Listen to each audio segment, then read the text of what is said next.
What is this magic's sorcery? What is going on there? What is going on there?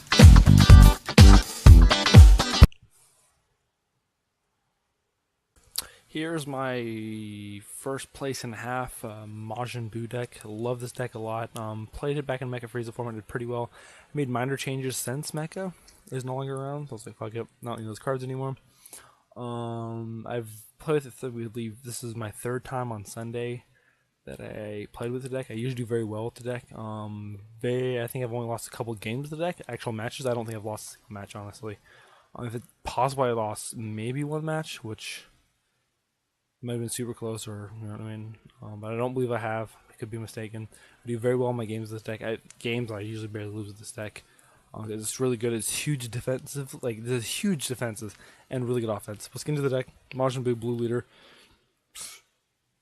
When this card attacks, place a card underneath it, and if you have two or more underneath it, you draw a card. So basically, your second attack, you're drawing a card every time afterwards. You attack a leader, not a big deal. Normally when I flip, I usually have about 5 to 6 mana, 5 to 6 cards underneath it. You'll notice in this deck there's only 4 Awakener cards, self-awakened cards, because realistically I don't care if I awaken, because the longer I stay unawakened, the more cards I'm drawing. It's really cool. You draw in the beginning of your turn, you draw in this card attack, so it gives you more options before you play your first card. On the other side, choose 5 cards underneath it, switch it to active mode against 5k. I'll tell you how I normally swing with the Buu to help out, but it's a blue-green deck, and we'll start it with a 2 Scientist Foos. Normally I go between 2 Scientist Foos and Tried Mysteries, depending which, you know what I mean, what's, basically depends the locals I'm at, or who I'm playing against. And before I start, you know what I mean, I'm like, you know what, I see a lot of people running cards with barrier, like apes, so let me just swap these out and put the food inside, where it just, you know what I mean, you gotta be smart about it.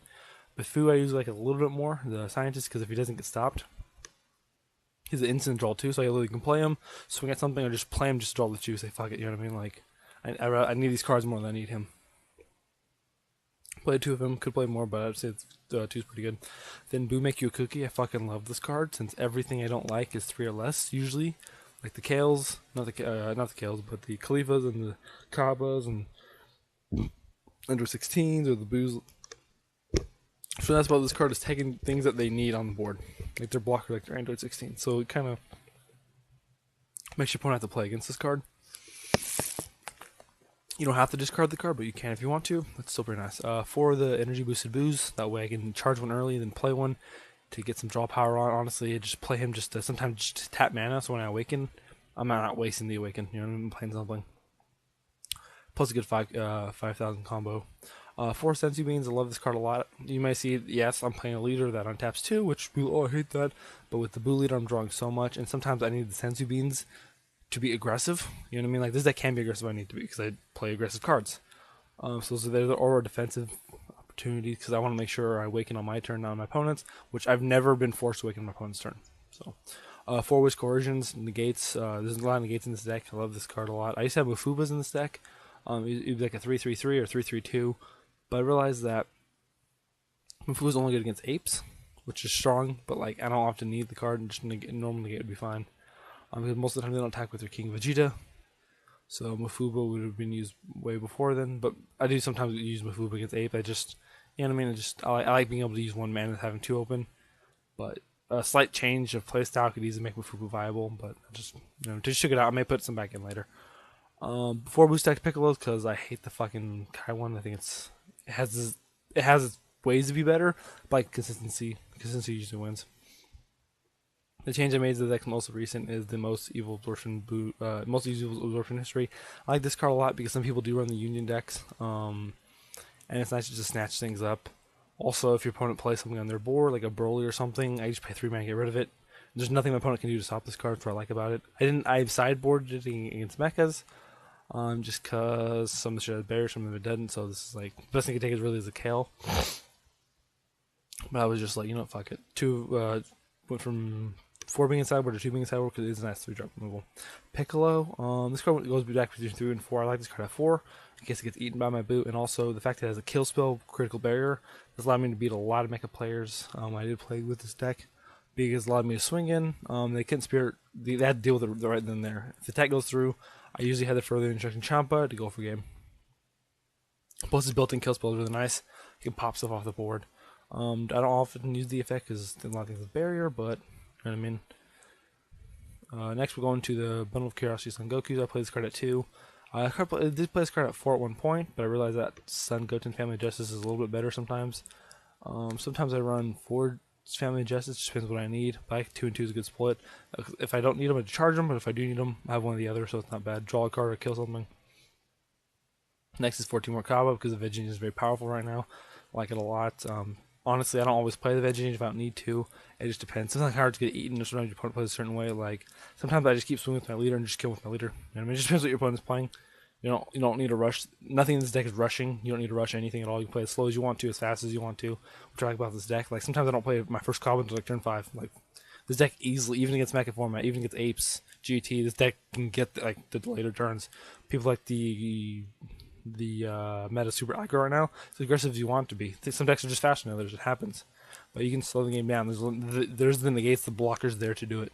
So next, I have 2 further instruction Champas because I love this finisher card. I usually run it at least 2 in all my decks. It's a powerful card. Some decks I don't run it in if I have a lot of double strikers, but this deck doesn't have a lot of double strikers, so that's perfect. It's really strong against Mecha just because you get in an attack and they can't explosive coup it. They can't fucking KO it. Like barrier dog, like it's amazing. And if it did happen to bloodlust it, I just wouldn't play it at all. Like I just wouldn't. I just keep it in active mode.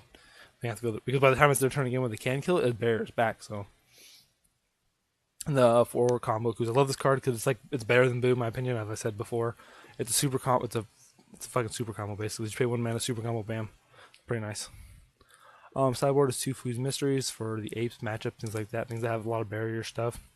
Goes in and out of main board. Also. Absolute Mirrors. This card's in here as more ape hate because I don't know how to bait out the negates. Because if they don't negate it and they don't block it, then I'm gonna kill them. But sometimes, you know what I mean. Just wait till you count their negates. They use 2 or 3. Fucking summon Absolute Mirror, swinging for the kill. It's pretty nice. 3 Courageous Heart Yajirobe's. I like this card because it's a 2-drop. Ender 16 dies by a lot of effects, except for Mass Saiyan, which other ways to kill it, like the 4-drop instead of the 5-drop. I just one because if I do play it, I don't invest too much. It's pretty nice. I did use one of the Ender 16s, but I noticed that I would end up charging them, not really playing them as much, so fuck it, you know what I mean? 4 Mafubas against decks that are like hyper aggressive, like things like Jiren, things that have their own removals. But this card allows me to get through those cards. Okay, swing at me, 2 mana, bam, you know what I mean? It's more negates, really what it is. If you have to get super defensive, this deck is really good at slowing your opponent down, make sure they don't do too much damage. You control how much damage they do to you. You know what I mean? As long as you play your negates right and you play your advantages right, you can outlast your opponent and then kill them. 2 more Evil Histories. In case for removal, honestly, I have a lot of removal in this deck. Those could be 2 Mass Sands, realistically, if you want to run those instead. Not a mandatory card, honestly. I just have 4 just in case. Like, just eat the whole thing of Cell, eat a lot of Union cards. But if you don't like the card, just take them all out. You know what I mean? You can always run other things.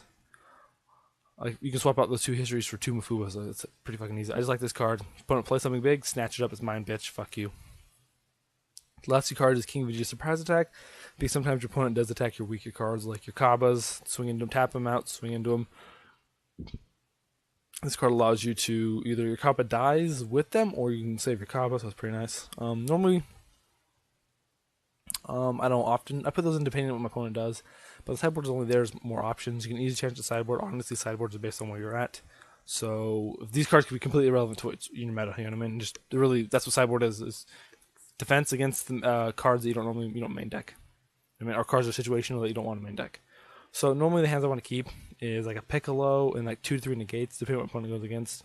If against Mass Saiyan, you just want to negate everything out, just negate, only negate the critical stuff. Sometimes, occasionally, you want to take some critical damage, but not often, you know what I mean? Honestly, you don't need it, you can just keep negating everything. So by the time they actually do actual damage to you, it's not critical. Because this card attacks literally every turn it swings in. Even if you go first, you can sometimes cookie their stuff, and then bam, on your turn, you're drawing that card when you first attack, which is nice.